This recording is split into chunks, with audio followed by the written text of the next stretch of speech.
Firstly, we are joined on this story by Dr. Jayjat Bhattacharya.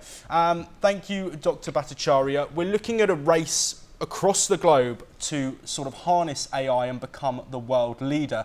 This seems like Trump is attempting to make the USA the hub of that, but it's interesting the rhetoric that Elon Musk has taken. Can you just explain a little bit more on that for our audience? Right, as you mentioned, that there was a feud between Elon Musk and OpenAI.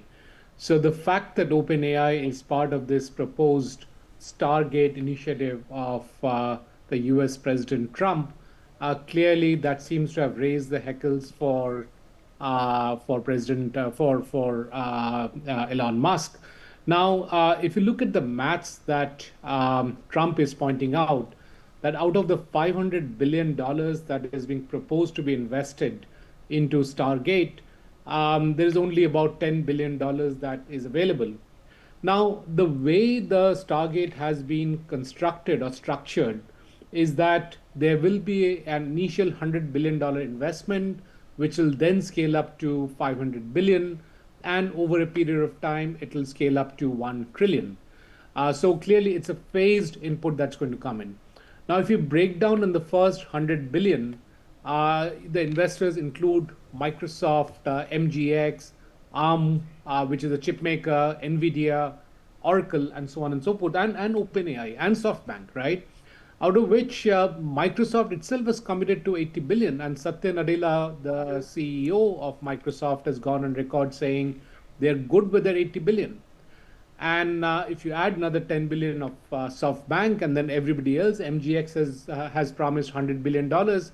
We are clearly crossing, if not 100 billion, we're actually crossing $200 billion quite visibly. So it's quite a question as to why Musk is raising an issue in terms of where the investment will be coming in from. And do keep this in mind that this is a geopolitically very, very critical step from the US perspective, and US has taken similar steps in the past where they have put together the private sector to gain leadership in certain aspects of technology, and has been going on since about 1799. So it's almost a 200 to 300 year legacy that US has in cobbling together the private sector. Yes. And gaining leadership in certain aspect. And having the next generation of AI being created is not just good for US, it's good for the rest of the world.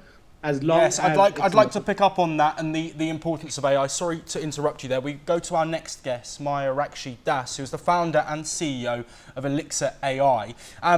Mayurakshi, thank you for joining us. I really want to focus on the importance that was just mentioned there and why it is so vital for Donald Trump and for these multi-billionaires to be a part of the AI future, and why this has led to a seeming spat between some of the richest, the most powerful tech giants in the world. Absolutely. So, while my colleague has so nicely put out the commercials behind this entire decision or non-decision, I think, as a passionate AI professional, I think the question more importantly here is about innovation. And I think, President Trump has rightly promoted the use of artificial intelligence and the need for artificial intelligence and the innovation to happen in the Americas, and rightfully so, right? China is boasting of very, very advanced AI techniques in every field, and I'm sure President Trump now, obviously wants his presidency to kind of lead this entire transformation in the Americas.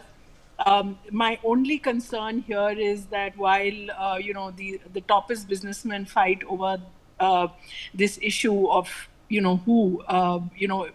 I think innovation should not stop. So AI is not only limited to the Microsofts and NVIDIAs and OpenAIs of the world. There are many, many more OpenAIs there in the making. And I think this will give a huge opportunity to, all the innovators out there, companies, so many like mine. I'm very, very kind of excited about this announcement by Donald Trump, and I'm sure Mr. Musk has his own reasons as to why he is opposing it. But I would like to say in his favor that I don't think he's opposing AI and innovation. It's just the business dealings behind this entire thing that are probably still to be ironed out. That's my take on this. Dr. Bhattacharya, coming back to you, Elon Musk, of course, has spoken about the dangers of AI previously.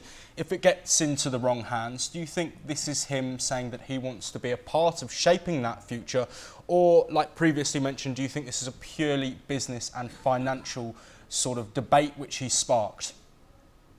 You know, every issue has multiple dimensions, for sure. And for sure, there is a business dimension.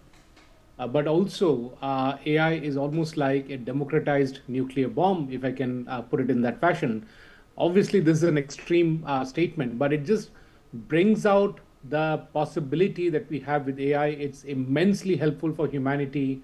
And again, in the wrong hands, it's immensely destructive for humanity. And that's where, with certain powers in the global scenario taking a lead on AI, it is that much more disconcerting to the rest of the world.